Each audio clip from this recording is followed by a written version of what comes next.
Recording now, and then so what Uh, you were okay, about, huh? sorry, I'm actually getting a feedback of my own voice, so I guess yours is on a mic. Oh And shit. Um, yeah, is that better? yeah, it's good now. All right, let me know if it happens again. Sure. All right, so do you have a replay that you wanted to go over? Because that's usually Yeah, I yeah. do have like recent games, but I haven't really played. Uh, okay, you can take the Medusa game maybe. Yeah. That's the most recent game. Um, I so would like to watch a game where I lose and another game that I win. yeah, So the reason being that would be, I think, I would like to know why am I, because if you look at the pattern of my matches, I win one and I lose the other, and I've been on like 4.1k for quite a while now. So I go up to like 4.175 and then drop again to 4k, and I'm just yeah. oscillating between that range. I remember I got stuck at like 4.3 for a bit. And then I Yeah. got stuck at like 5.3 or something. And then after that, it was kind of like, then it started to vary. Um, So maybe the last game, the Medusa one. yeah, I'm downloading it right now. Um, Awesome. yeah, good thing you said something. I didn't have my screen shared. Um, Oh, there. So you should be able to see it if you look on Skype. yeah, I see, I see. Right.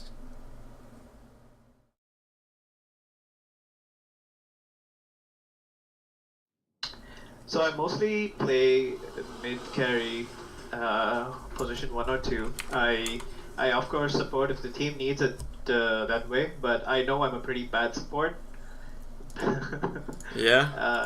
Yeah, I think I'm a pretty bad support because my win rate with supports is pretty low. So I know supports work is not just placing wards and stuff, and I do that most of the time, but I just think I'm a shitty support player.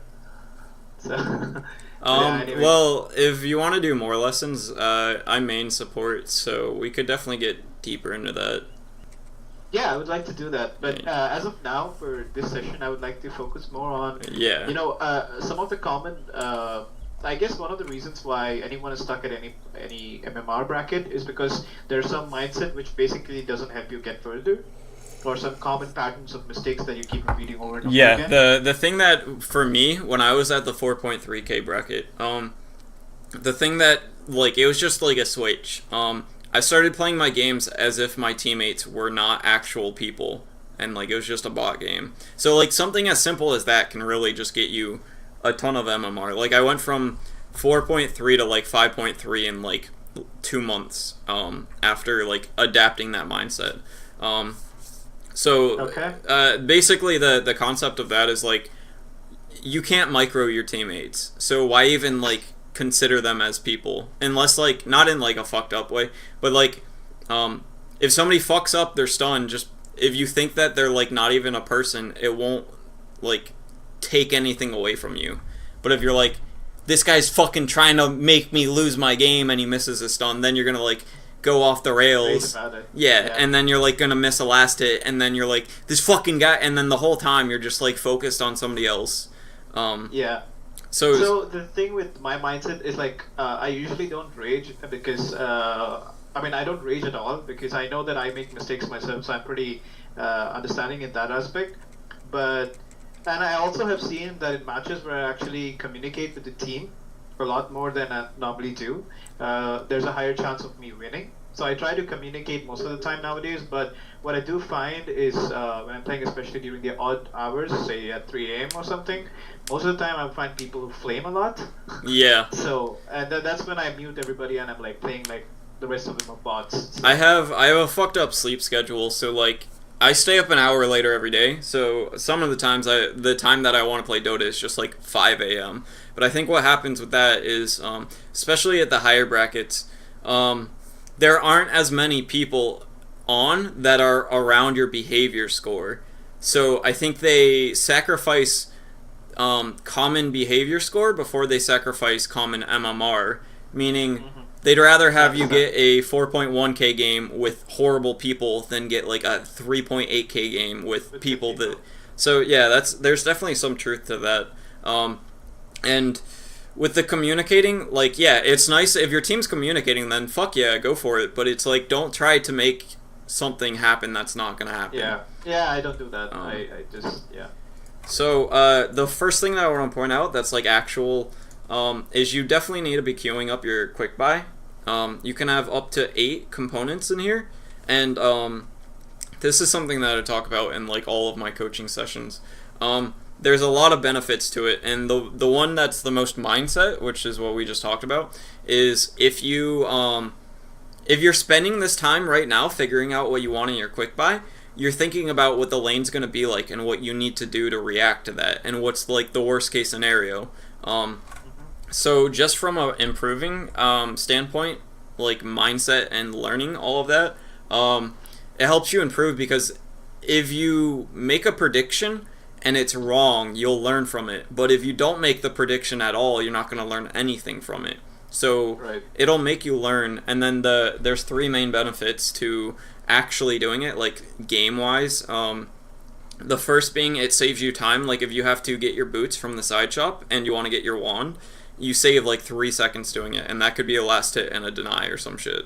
The other benefit is if you die, and you have, let's say you die, you lose gold if you don't buy out, and that could be the difference between you getting your phase boots or not, or finishing your Aquila or whatever.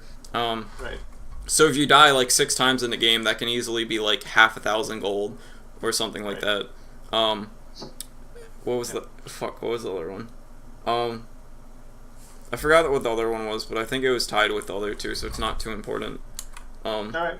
So usually that I do, I see that I'm not queued up, but especially when I go in lane, when I play mid, I'm pretty sure that, like, I know in advance what I want, because it's pretty standard, like, at least most of the times, not always. If I'm playing Invoker, I know that if I've got Null Talisman, the next one coming up is going to be a bunch of clarities and salve, the first item. So I queue them up, and then what I'm trying to say is I usually do queue them up, but I don't pay attention to exclusively queuing them up. Like, it's something that I do when I realize I have to do it. So yeah, it's a lot better proactively, because like, what happens if this lane goes to shit and you have to play like very I guess micro intensive, like where you constantly have to be repositioning and going for a last hit and all this like intense stuff where you don't have the time to go look for a salve and then throw it on the courier and then bring it to you. That alone can save you like 30 seconds on getting it out on the courier. And if you have it in here, you think of it as more of an option, just because like you see it. And then in this lane, one sec. I've got a tide in my lane. You need to get a wand. So this guy wins the lane by casting his anchor smash on you. Right. But the only reason, like, I'm a range, so he's not going to be able to do that easily as if I was a melee, right? Well, he's still going to, like, last hit with it, and... yeah, of course, yeah. He's definitely going to be casting it a lot, and he might get it on you. Depending on how the creeps split, it's kind of like you have to take it. It's good that you blocked your range first, because that makes the equilibrium a lot less fragile. So definitely keep doing that. If you intentionally did that, that's really good. Yeah, I pay attention to that. Yeah. So let's say you're... Okay, so let's say you didn't block that first. Your range creep is back here. The 6 melees are going to meet here. And then their range is here and yours is here. If he draws the creep aggro, your 3 melees are going to go here, and then his 3 are going to go like here with your range creep. And it's going to be under the tower, and it's going to get pushed. Well, yeah, it depends on where it lands. But what I want to point out, we can kind of like, for this example, let's like shift it all up, like up here, so we don't have to worry about the tower. So if that happens, then your range creep, or this range creep, is going to get low at around the same time as one of these. So you're going to have to run up into all of the creeps to get the last hit, and he can anchor smash you. So he can definitely, like, he can get it on you often, and it's not even like you made a mistake. It's just, if he plays it correctly, he can get it on you. So, actually, what happens in the middle, sorry I interrupted you. No, you're good. Over there. So, he does do that at some times, and he pulls the creep aggro. So I was actually keeping a point of the snake, the mystic snake. so that I would actually spam that out whenever the range creep got low. Although it did push my lane, but what happened was he was near the range creep as well because he was trying to get the melee creeps, right? Yeah. So I would make sure that the snake always had a bounce on him.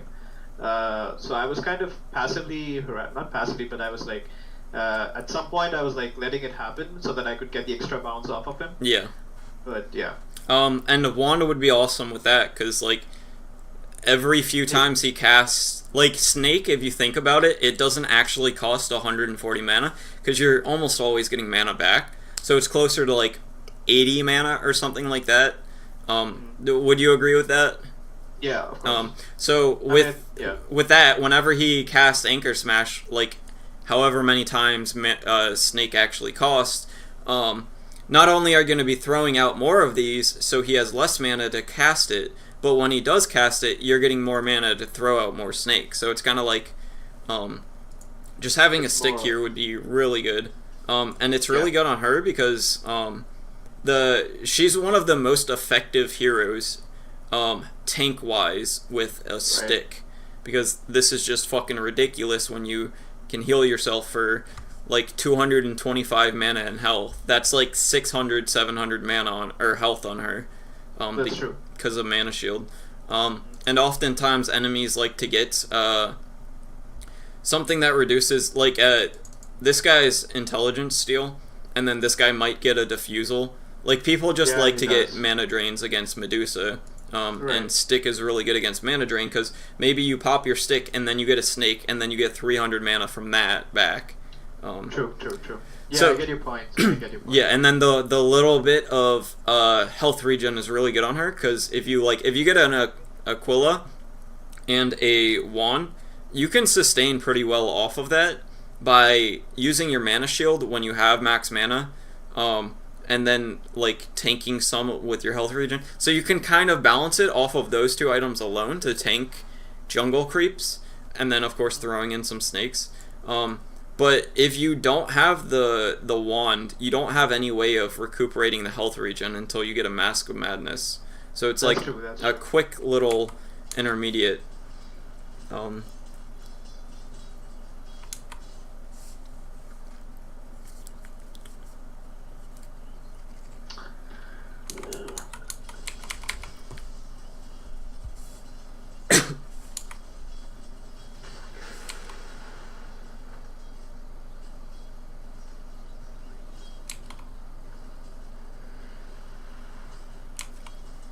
Hey, this is... I was gonna say something with this snake.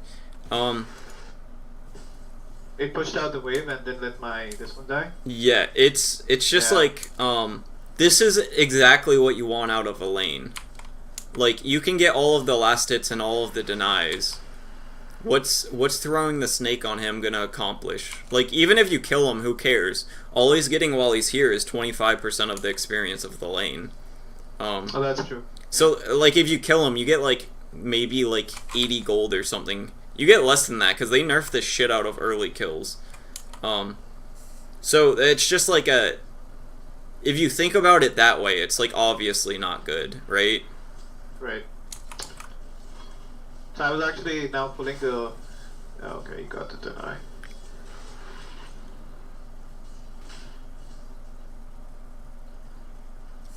And here, if you had your shit queued up, you'd be able to get boots, or you'd be able to start sending out your Aquila. Aquila, yeah. And you can even get the Ring of Protection at the side shop, and get the Aquila with just the Sage's Mask from Well. Yeah. So you could, what you could do is put the Sage's Mask and then 2 branches and a mango on the courier. The one. Yeah. Yeah. That's true.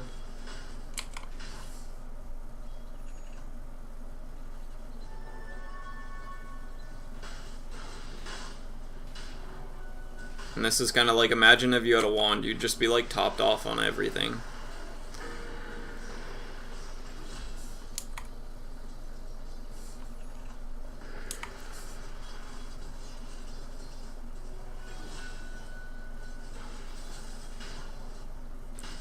Yeah, I did that mistake quite a few times. Like an idiot, I would throw the snake and he would get the snag. Yeah. Like, fuck. Well, that's a very obvious mistake, so I wasn't really going to Yeah. talk about it, because I'm sure you figured that out on your own.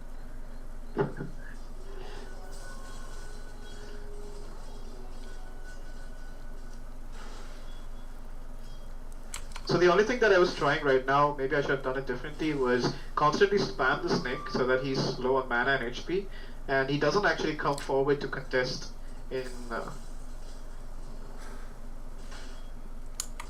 I think that might be better when you get more points in this, but it's just kind of like your level 2 doesn't do anything except for just push out the lane, whereas like your level 3 does a good bit more, and it has enough bounces that it's always going to go to him if it can.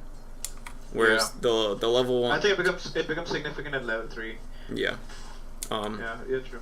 Correct. But it was just that I wanted to spam that thing out so that, to keep him, basically to show dominance in the lane, although I didn't know if it did anything.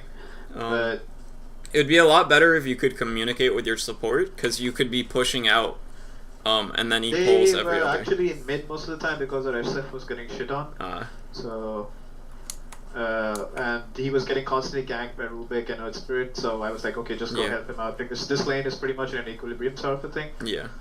Like, the main thing is, like, a tide's gonna be a tide. Like, he can get a blink, but that's, like, the only item you really care about him getting. Aside from, like, a refresher. But that's kind of, like, so down the line that it's, like, when you're a Medusa and the enemy tide has a refresher, you're not even fucking worried about it, because it's, like, 50 minutes in the game and you're a Medusa. Right. So, this would be a lot better if you had a support pulling this. But even still, as long as you're getting all the farm that you need, it's fine-ish. And by being aggressive, you make it so he can't be aggressive. Right. So it's... I did make a mistake, though. Like, I was not paying attention. Like, I knew that I had to use a spell shield, but I usually toggle it when I need it. And when he hit 6, he used Ravage, and I got ganked without a spell sheet, and it was a chain stun, and I got, like, screwed up there. Ah, gotcha. So that was one of the biggest mistakes. I felt that I shouldn't have done that. And we had the whole game. We had so you will see at the end of the game. I mean, you'll eventually get to know that bit. But more than the people flaming and things like that, I wanted to know, like, apart from the laning mistakes and these small things, I would also like to know in general what are the patterns that can be avoided. So one was the queuing up of items, which I agree. Yeah, and that's a general, like, I've probably talked about that with like 90% of my students. Yeah, this is where I get changed. Yeah, that's just kind of like, well, you already know exactly what you did wrong, and it was just like, I guess, see that the tide's level 6 and understand that the only way you die is that exact situation, and that exact situation is countered by you pressing mana shield. Yeah. Yeah, this doesn't cancel TPs. It does if you freeze them, right? It does if you're using it and they already have some of it before. Like, it takes 2 seconds for them to stone. So you have to have it, and it has a pretty decent cast animation. Medusa, I think it's like half a second or some shit. Or at least that's what it feels like. Yeah, I didn't want to, like, I know, I didn't pay attention. I just knew that it would probably start the TP and I just missed it instinctively. Yeah, it's 0.4 seconds cast time. So you have to, if it's more than 1/6 of a second, or 60%, whatever the... yeah, that's 60%. Yeah. Has to be 0.6 seconds. Less than 0.6 seconds for it to work. And if you're doing this, it's kind of like, I want to get tower damage if I'm doing what you're doing. So turning on the Aquila would be really good, because you're not gonna turn on the Aquila and then suddenly he gets more farm. Like, it's the main point of turning off your Bassi and your Aquila is because it's gonna push under the tower. But you're pushing under the tower. Yeah. So I should have done that. I think I do it in a short while. I don't know when, but I do turn it on a bit. Because that's just going to allow you to be under his tower longer, meaning that you get more tower damage. Yeah.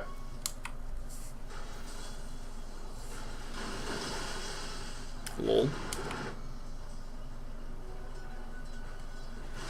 Probably I don't turn it on. Okay. Well, it's kind of like he already used his Ravage, so... and you're low mana, so you'd rather take a little bit of damage on your health. Like, there's a balance of Medusa where if you have full health, you want to use some of your health. Turn it off, yeah. Yeah, and if you have full mana... That's why I said I usually turn it off, but I wasn't like, once that happened with me with the gank, I was like, okay, screw this, I'm just gonna have it on. Yeah. Better safe than sorry. Yeah. There's another little trick with Medusa that I don't know if it will run into it this game, but with mud golems, if you get it, so you know how they break in half and then there's four of them? If you get the two base ones low enough that your snake kills them, you can get they bounce off of you get 6 bounces of it and you get like 800 mana or some shit like that. I see. That's a good one, yeah. Yeah, if you're jungling, that's like enough to make you sustain, or at least a lot closer to sustaining. And here, like, I'd turn off the mana shield because you have the health regen through this, but you don't really have too much mana regen. At least while you're jungling that, like, this is fine, I guess.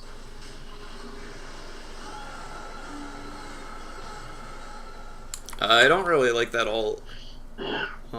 Oh, because of the OD? Well, it's just kind of like... Yeah, I wasn't sure what is about to happen, so I just preemptively did it. Yeah. Again, I was just being a bit too scared with that first gank, and I was like, okay, let's screw this, I'm gonna ult and just run away. I got you. I didn't have the other people on the map when that happened, so I was not sure where Rubick and Earth Spirit were. So if they came and did stun or with lift, then I was pretty much dead there. Yeah. But like, so going back to what I said before, wouldn't it be so nice to have a wand in this? Yeah, I'll keep that in mind, dude. You're right. And it's like you're going for a fucking Scotty next. So like you have the slots for it. Yeah.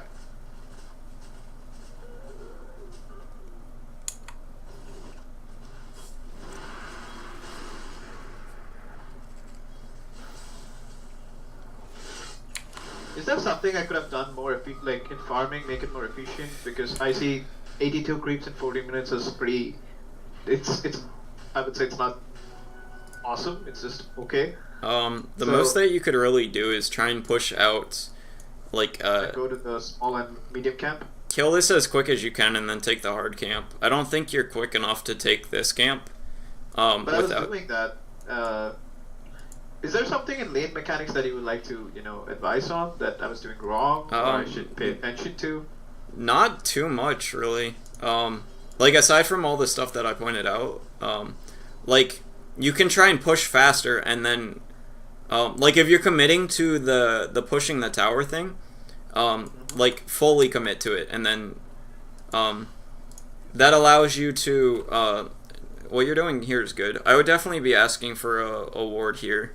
I think they eventually do put it there. Yeah.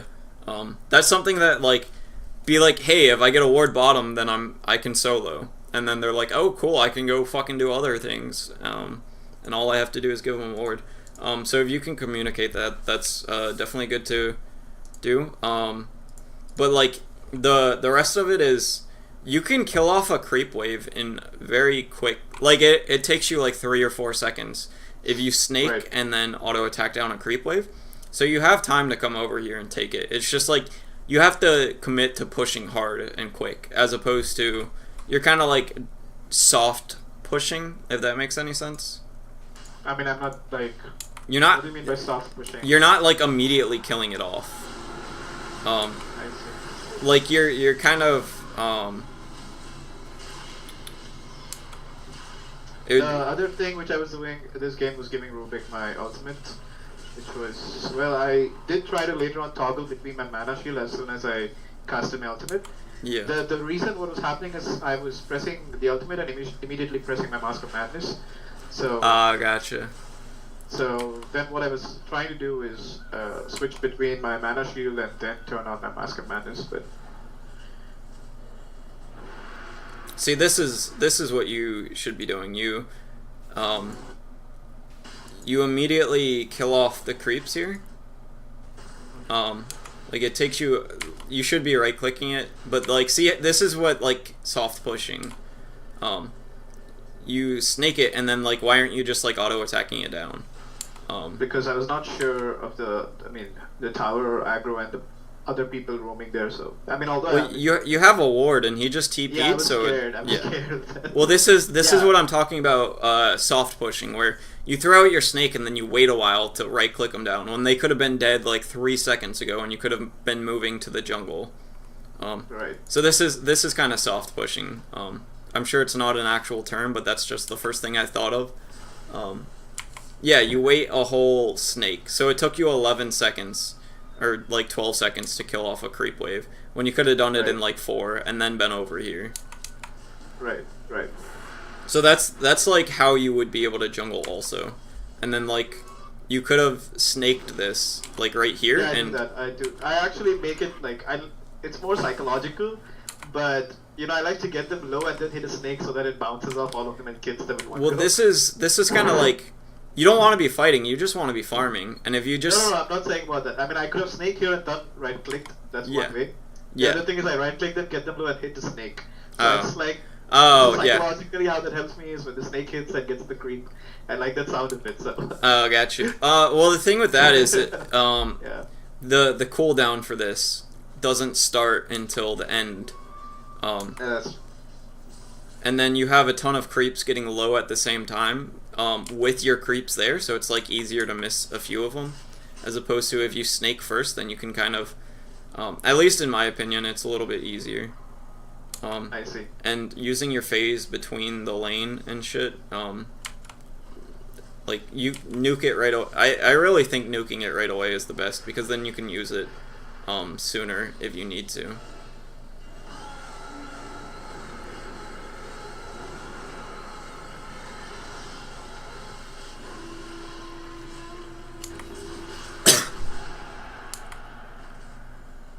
I don't really like going Scotty first. I mean, I used to go for Pike first, and I felt I should have gone this game because I was getting jumped on every single time. Yeah, I don't know. The thing with Hurricane Pike is like the thing with Medusa actually is like they can just walk away from you. Like you can ult and then they just like, alright, that's cool. You have like 3 movement speed. I'm gonna go away while you're ulting. But So what do you get usually on? Hurricane Pike lets you move around a lot better. Yeah. The thing is, last game a few games before I played a Medusa and I went first Hurricane Pike before Scotty. But what happened was I didn't have enough damage first thing, and I don't know. I just felt it was a lackluster. Just movement was not enough, and my team was like, "Where the fuck is the item?" What they don't see is Hurricane Pike itself is a pretty costly item. It's 4-star with the Dragon Lance, and they were like, "Oh, we don't have a Scotty, you don't have a Butterfly," and it's fucking 25 minutes in the game, 20 minutes in the game.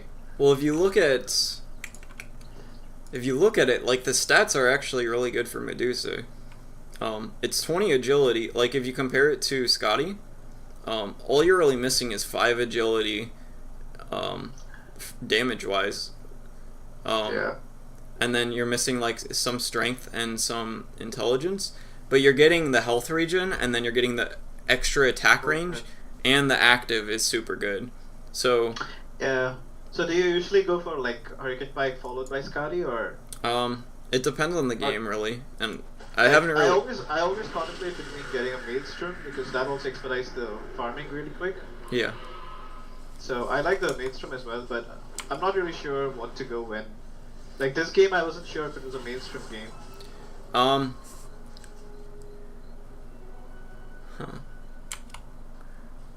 It's hard to say, and I don't play her enough. Like I haven't played her enough recently to like know without like having playing her some, if that makes sense. Yeah.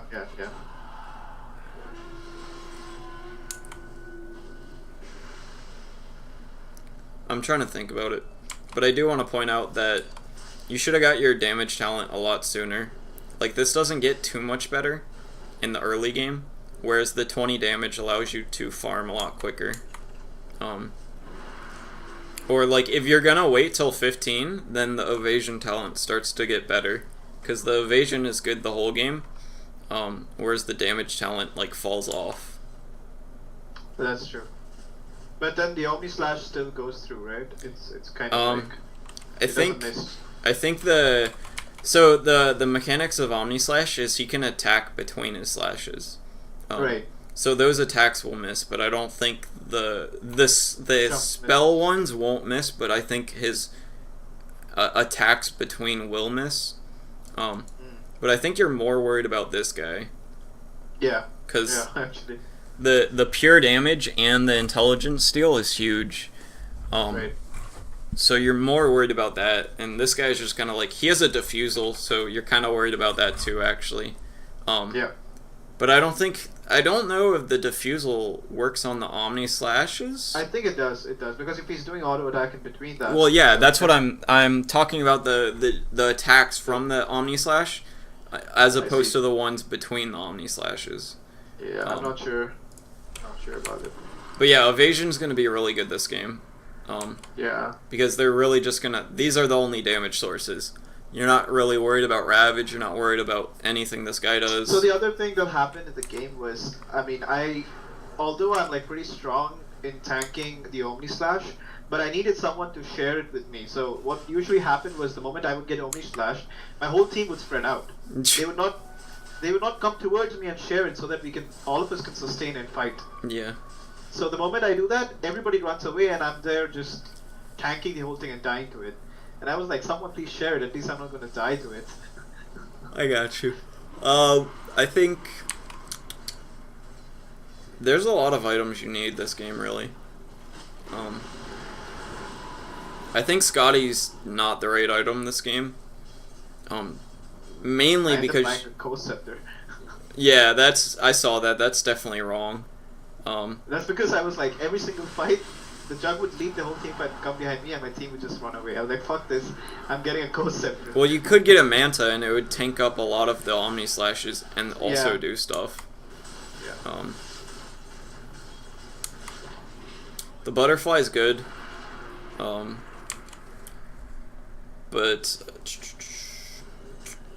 I don't know. It's hard to say because you need a lot of things. I think Manta's good because it takes off the silence and the magnetize, kind of. Like, it's decent. And then it also tanks some of the Omni Slashes, Right. which is good. And then it allows you to split push and delay the game. And I think you guys definitely have the late game.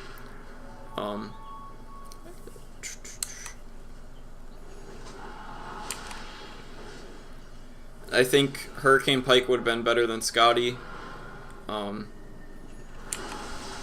Because, like, your team has a good bit of lockdown. Which is one of the main points of Scotty as opposed to anything else, is the slow that it provides. But, like, if this guy lands a hook, he has a slow. He has a 3-second BKB piercing. This guy has his duel. She has a stun, a root, and a fear. So if you're behind them, it makes them run to you. So it's kind of a disable in that sense. So it's not that you're lacking like the ability to stay on targets, which is why Scotty's so good. Scotty. Yeah, like Hurricane Pike does like similar tankiness of Scotty. Not nearly as good. Oh, it's kind of like a halfway. If that makes sense. Like yeah, it gives you... I do understand your point. Yeah. But, we have enough lockdown. Yeah.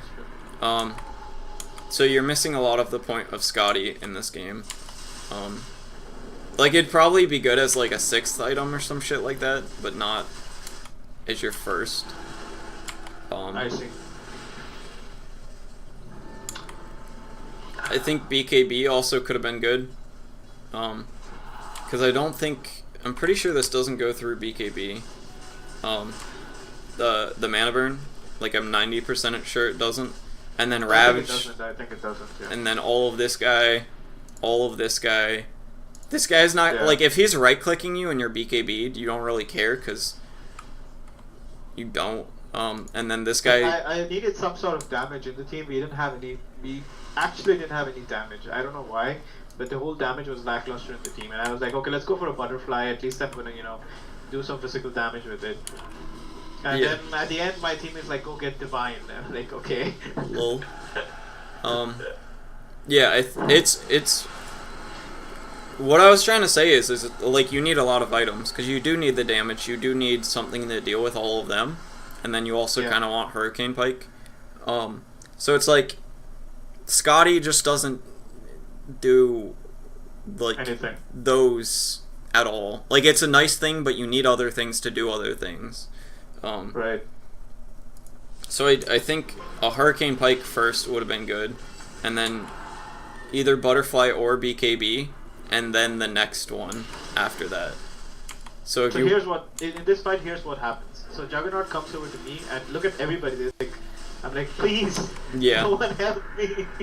That's a feels Like, bad. okay. I'm like, fuck this. Another thing with Hurricane Pike is sometimes you can push out of Omni Slash. But it's very a rare case, right? That Yeah, I you don't know get- exactly how to do it. I'm sure there's a way that you could time it every time, but I don't know what it is. So in this game, we had a Legion commander who was basically tilted the whole game from minute 1. Yeah. So yeah, Typical you end up LC. seeing at the end. It's pretty common though. I mean, at 3N we'd find people with tilting. Yeah. So I mean, it's nothing new, but still. Ghost Scepter's another one of those. It doesn't do what you really want it to. I know. Like, I it's- was also kind of on the verge of being tilted. I was like, Yeah. fuck this, I'm getting. Um, I've never gone to Ghost Scepter on a Medusa before, but this game I was like, fuck this, I'm done. yeah. I think we're gonna get about as much as we're gonna get out of this replay. So if we Yeah. want to move on to another one, Sure. But is there a pattern apart from item choices? I'm not entirely sure. One is farming patterns. What sets apart a 5k or 6k from a 4k is like. it's quite- not farming patterns. It's really just knowing when you can push a lane instead of jungling, and understanding that you would rather push a lane if it's safe to do so than jungle. So in this particular game, what could I have done better rather than item choices and things like that? Well, it's kind of like you were in a place where you weren't at the strength that you should have been, so you can't do the things that you should be able to do. So basically, you were saying that because of my item choices, I was undermining the position where I could be at. Yeah. So if you had the right items and you laned correctly and all of that, you would be a lot stronger, so you could do a lot different things. But at this point, you're just fucking. You have a Ghost Scepter, and like, if they go on you, you can't do anything about it. Yeah, Except for I get Ghost that Scepter. part. So you kind of made yourself into a weird position, and you were a little bit underfarmed based on Compared to Juggernaut and well, everything else. because you didn't lane it correctly. Like if you could have got a little bit more out of the lane, like maybe 300 more gold if you started like pushing and then jungling sooner, or like pushing harder when you do push. Like you could have got a little bit more gold out of it, or you could have like started with a wand and bullied the Tidehunter harder. I get it. And stuff like that. So But is there something I could have done to, like have rotations on top lane to know when to know when a carry is strong? I mean, I don't know exactly. well, Medusa is kind of or like you something. just want nothing to happen for as long as possible. That's so- true. That's true. So if you were a different hero, I would have paid a lot more attention to that. But it's like as Medusa, you don't want to show up to fights unless you have to. I see. So I didn't really watch for that much. Okay. So is there something else, some other replay that do we have time for another replay? Yeah, we still got 20 minutes. So All right. Great. and there's a So- lot that we can skip over because a lot of it's gonna be like, hey, wand's a good item. Hey, use your quick Yeah, buy. I get that. So this OD game is not a good game to watch. I was half asleep. I know that. Probably we can see the Invoker game. That's good. I don't know shit about Invoker. Specifically Okay, as a so- hero. So But- do you want to watch some other game? We can. All right. Probably one of my game where I support, maybe. Sure. Yeah, I think I'd get a lot more from there. Probably. Is Ogre a decent hero to? I mean, I haven't been playing them. I don't. I don't think he's that great I right mean, now. yeah. So mostly, I think I guess my positioning is pretty bad with supports. I feel. This I played as mid, so it was not a support. Oh, gotcha. It was also in SEA, so Yeah. yeah. We can do the CM.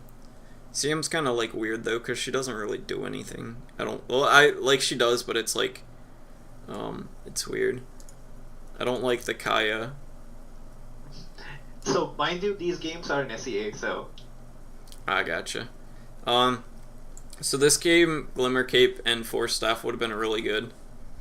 so the Kaya was pretty much my last item. Well, it's like winning the Atos, you get it for the Storm Spear, right? yes. Like you're like, all right, Storm's gonna be a problem. I need lockdown for him. Yeah. Or you could have got like a Force Staff and a Glimmer, and you wouldn't have died 11 times. So he wouldn't have been as much as a problem. Like you died. You only died. What? Oh. Yeah, you died to Storm 6 times. So you by getting Atos instead of like Glimmer Cape, probably like bolstered him more than you hurt him. And then you can also like save teammates with Glimmer Cape, and then he has to start getting dust. But wait, you have a Force Staff too, so he has to spend an extra 300 mana to zip to him after, and then they're in a safer position. And then when he zips there, you can root him with your W. Or whatever. Yeah.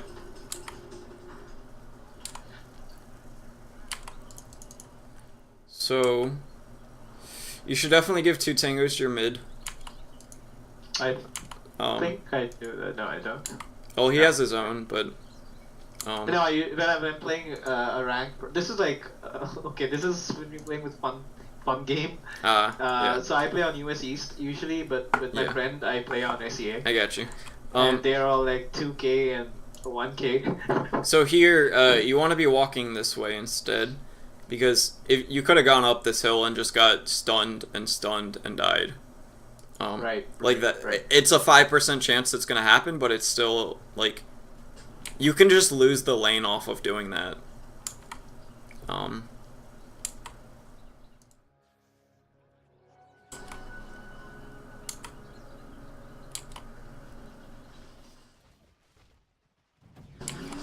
Also, this whole thing isn't worth it because you're gonna fuck up the equilibrium. Yeah. And it's just kind of like he's happy to die here if it means that the next 3 creep waves are gonna be under his tower, because he's just gonna respawn and TP out with the fucking free TP scroll he gets, and he's not gonna miss anything. So even if you even if you kill him and you guys are both fine, you fucking up the equilibrium isn't worth it. Because if we watch here, you're definitely gonna like be under his tower. Right. He's just gonna get a ton of experience. We're gonna run through this quick. Like you guys can't. It pushes out finally. I'm sure somebody fucked it up somewhere. But like you that whole thing just kind of like gave him free. Under his tower free is what I'm saying. Yeah, it gave him XP and pretty much even if not the gold, it gave him enough XP to do it. Yeah.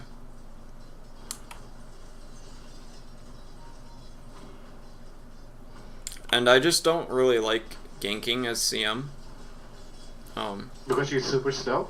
She's slow and you need experience to start like getting stuff. I was trying to leech experience mid. Yeah. And that's the worst lane to leech from. Yeah, because they need levels, yeah. Yeah. Going for the bounty runes is good. Okay, you couldn't have timed it. I was gonna say you might have been able to like, if you were quicker, like if you had boots or some shit, you could have stacked the hard camp. Stacked, yeah. And then also, which would be really good because not only can you take the hard guys, but or the big like this guy, the pink guy, and then like the red guy, and the big troll. You can take those, and then the Luna can clear out the bottom or the small ones easy. Yeah.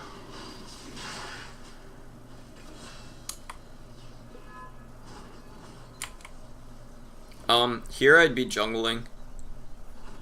Okay.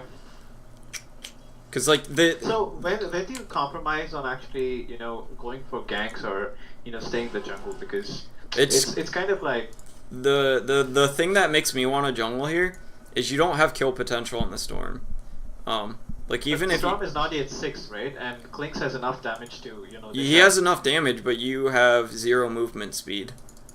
And like the Clinks would have to be on this side, right clicking this guy the whole time, and then you have to walk up and get the root on this guy, which is super fucking obvious. So if he just walks back when he sees you going up, you guys can't kill this guy. And if this guy goes invisible, it's super obvious what's happening.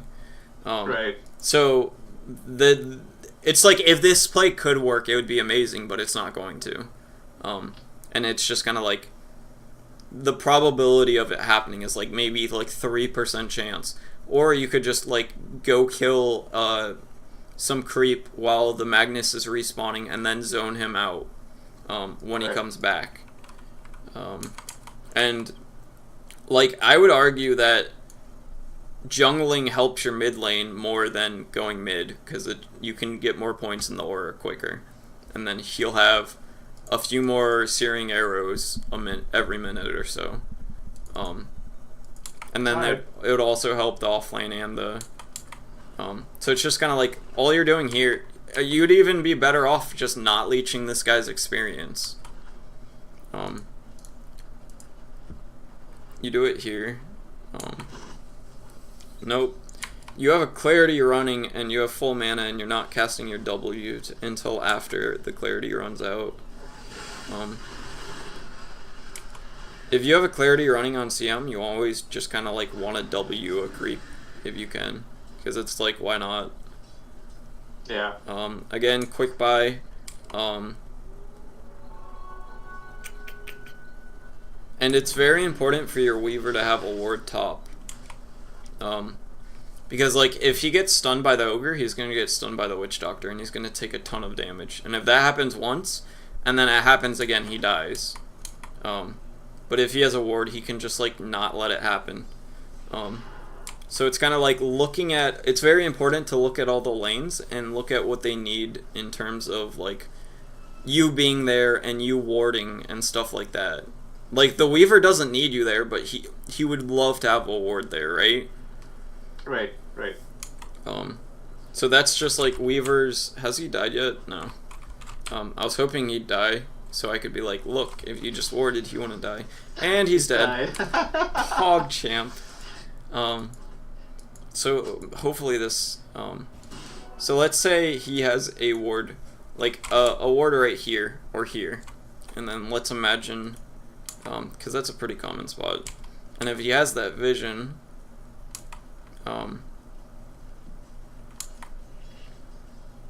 He sees this witch doctor behind him, which he doesn't know is there right now. And then, oh look, there's a witch doctor out of nowhere because I didn't have a ward. So like that ward literally would have saved him there, right? I get your point. Yeah.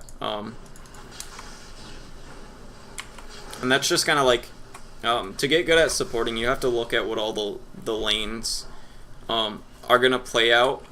If you're there, if you're not there, with a ward, without a ward. Like if they had some, let's say they had like a warlock and a venomancer support or some shit. You wouldn't fucking need a ward because they don't have anything that stops them from just fucking. Yeah. So if you imagine that lane, like this is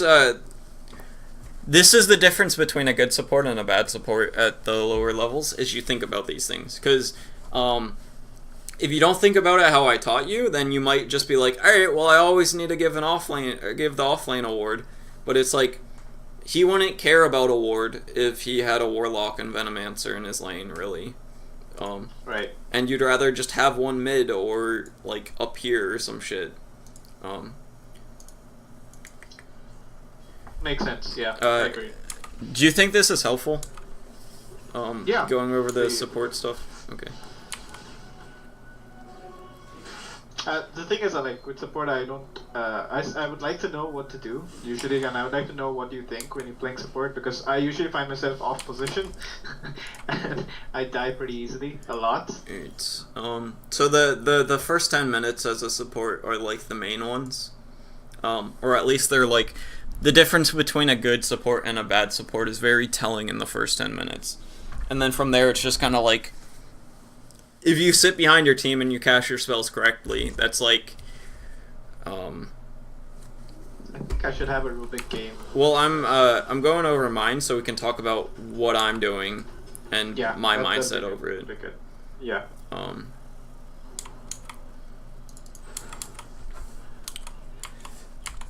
So I gave my I had the mango because it was the hero of the day. I gave my Bat Rider a ward, and then I gave 2 Tingos to my invoker. We're running out here, and I run up. We run this way because if the Sand King was like here, or you basically take a shit ton of damage. Yeah, or if not, die. And then I'm not going to place the ward because they could always very well check my inventory and then see that I don't have it. And these guys are just like completely out of position. So I try to get whatever right clicks I can in, but I'm trying to also stay safe. And I know that I lifted and there's nothing more I can really do. So I'm just going to be right clicking as much as I can. And then this is just more, he's not really going to be able to do anything to me, so I right click him, because why not? And then I try to fake him out by pretending that I placed the ward. Yeah. And then here I know the creeps are coming, so this is what, in your CM game, you guys went, and then you fucked up your equilibrium, and I'm actively avoiding that here. And then the only reason that I right-clicked this guy here is because he had the clarity and I knew my range was in deny range. So it's kind of like, if those 2 situations didn't occur there, I went in and right-clicked him there and fucked up the aggro. And then it's just kind of like, we have 2 guys, so let's fucking bully them. And the creeps aren't coming yet, and yeah, this is kind of like a fuck-up, because I stayed a little bit too long.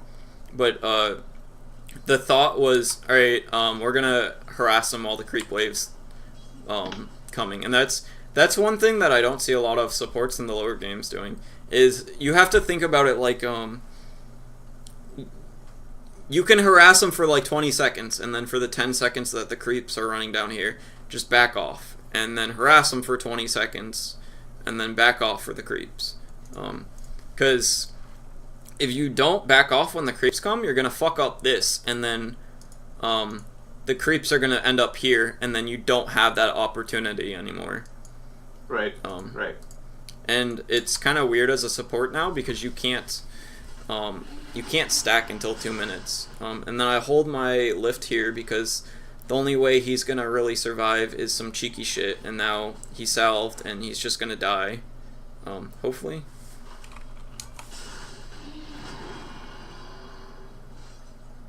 Feels bad. But yeah, that's even fine, because like us killing them doesn't really do anything. First blood's already been spilled, so killing him really just gives like all of us like around 150 gold total. And that kind of discourages the Sand King to come back and lean, right? Yeah. I mean, like, it's arguably better to leave somebody at 50 health than to kill them, because they have to walk all the way back to base. And here, I know the guy's pretty low, and I have my guy behind me, so I go up here aggressively to take the bounty ring. yeah. If I didn't know he was low and I didn't have my Spirit Breaker behind me, I wouldn't have done that.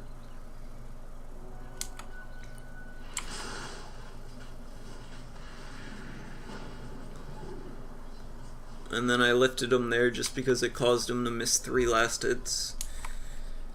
And it only cost me less than a clarity, which is 50 gold, so it's definitely worth it for me there. Stack this, place the ward so we're safe.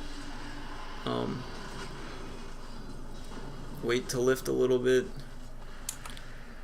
I would have placed the sentry right away there, and then I'm like, oh fuck, he just went away. Yeah. And I I placed it here. He didn't really give away any obvious signs that there's a ward in this area, but it's kind of like, this is a pretty common place, and this might also catch him if he does his sandstorm. Yeah. So it's close by. Yeah, it's the only reason that I did this was because he's a Sand King, and that's a common ward place. Nice. Is this helping at all? Yeah. Okay. I'm definitely paying attention to it. And this is what I was talking about with the CM. You can stack the hard gamp and take their bounty rune. Bounty runes are huge because supports are pretty limited in what they can do, so bounty runes are a very good thing that pops up every 2 minutes, and you can just go get free gold. I nuke this because the creep wave's still going to kill off my guys. It just allows me to get more farm out of it. The frost one does a shit ton of damage, so... Yeah. Well, most 2 stacks will just clear out a single pull anyways. And then I pull this. And then the big camp. Yeah, I tried to put it connected to the big camp, but then shit started happening, so I had to leave.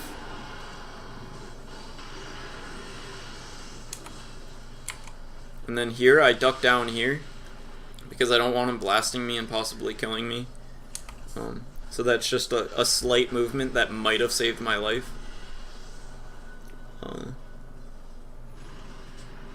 But is there anything like, okay, apart from the laning phase, okay. I guess it's the small, like, is there any something significantly different between, it's like, just knowing, there's a lot of small things, and you just have to do them correctly. And that's all support really is doing them correctly. And like, most of my experience hasn't been at the expense of my Luna, whereas I think one of your games you were level 8 and your support was level 8, and he just kind of like sapped from you the whole time. Or at least, was that? I guess remember. You saw the last game, so maybe. And then I saw, or this is like another thing I recognized. It was very fishy that they knew that I was up there. Right. So I got the D ward here. Right, yeah. And then one of the big things between difference between a good support and a bad support is really just knowing where to place wards, when to place them, and that seems pretty simple, but it's like you have to know what your team wants to accomplish based on your... So one thing that happens, like when I'm actually communicating with the team, and I'm like, okay guys, let's push bottom, and I try to place like the ward which you have on the cliff, right? Yeah. Let's say we're pushing bottom tower. But, I mean, usually what happens is we don't communicate enough what we want to do, and even if you do want to push bottom, there'll always be a few people who will push out top, push out bottom. So it's kind of difficult when you actually play a lower rank game. And I'm equally like to be blamed for it, because even if the support does put a ward there for vision, I would probably go top and I would start pushing. So well, I get it. It's not like me placing this ward means that we have to be here. I place this ward and I get the point, but you want to place the ward close to your objectives that you want to take so that you have a vision of what's happening around it, right? Yeah, and there's kind of like you want to place wards as aggressively as you can while still being useful. And sometimes that's like if you have all your tier 2s down and you're defending high ground, the most aggressive wards you can place are like these. Yeah. So it's not like, oh, they're pushing your racks, you should fucking put one over here. It's just... I've seen that ward in minute 30 seconds. Like, I've seen like one of the matches, they walk up in 30 seconds and place a ward there. That's fucking retarded. Yeah, so like this ward, it allows us to see rotations, allows us to see the bounty rune, and then it also lets us know if anyone's not in this area, which is information that's useful if we're up here. So it's like, there's a lot of different uses to having wards, and it's not just like, oh, we place this ward and we're top. This is fucking useless. Even if we're not here, if I place this ward and then we're top for literally 7 minutes, this was still a good ward because we knew that nobody was down here or somebody was down here, and that means that they're not up here, or they are, or they possibly could be up here. So the first two wards you usually want to place on lanes, and then usually your third and maybe fourth. You get your second or your third ward at like 3:30. Or no, you get your I think you get your fourth one around 3:30 or 4:30, and you get your third one at like 1 minute in the game, which is very important to know when you have three lanes that are scared of getting ganked. And it's also very good against Night Stalker, because he's very spooky at 4 minutes. So if you get that 1 minute ward bot at like 2 minutes, and then you put it on the courier, sometimes it takes a few minutes to get to your mid, and then it takes a few minutes for him to place it out. So knowing that you can get it at 1 minute is very important. And then yeah, it's a lot of like, knowing that we need to take Roche on to win the game, or like if they get Roche, we lose the game, something like that. Just knowing that and then warding accordingly can like win you the game. And that's something that a lower support might not do. That I'll make sure I do every single fucking game if I know that Roche is a win condition. Or specific heroes, like if there's a Spirit Breaker, like certain wards are just better because like this ward's really good as both of these wards are really good against Spirit Breakers because it gives a lot of vision of the charge direction. Yeah, if he's and from the base or something. if he's not in here, then he's probably charging somewhere else if it's been like 20 seconds. Right. But yeah, so do you have any other questions or anything? We can go through a little bit more of this, but I don't know. Yeah, I would actually like to know more about your mindset than seeing. I mean, yeah, we can look at the mistakes I make, but I guess it'd be pretty common mistakes which I can learn by looking at your gameplay as well. Yeah. Yeah.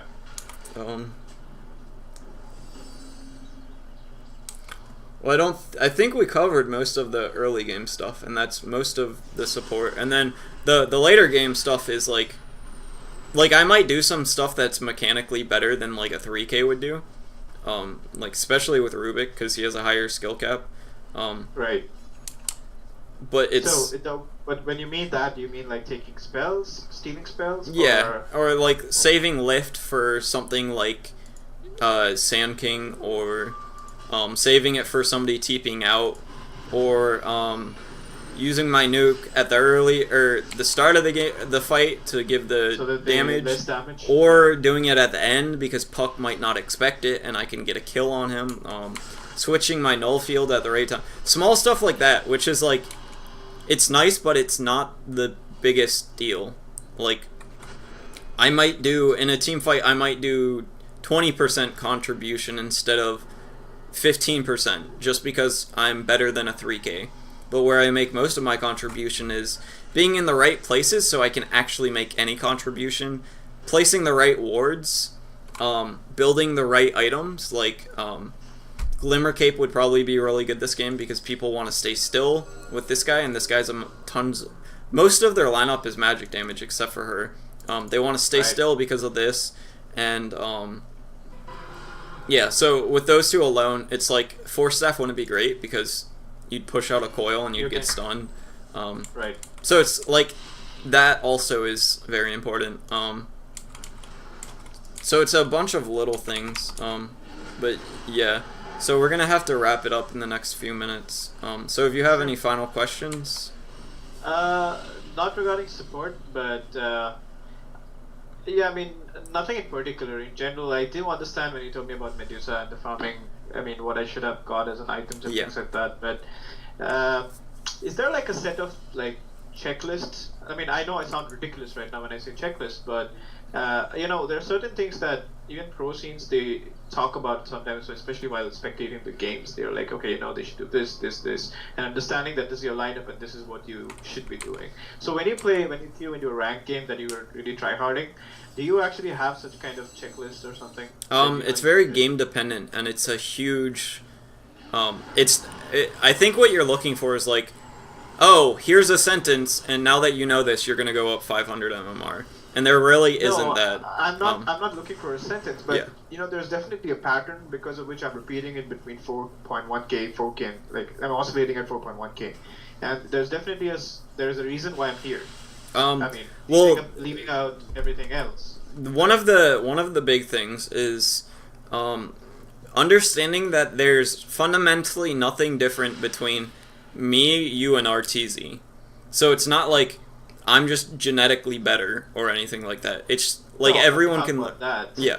All right. I'm talking more about because when you play for a long time and you get into a bad habit, you're more accustomed to repeat the bad habit unless and until it's pointed out that it's a bad habit, right? Yeah.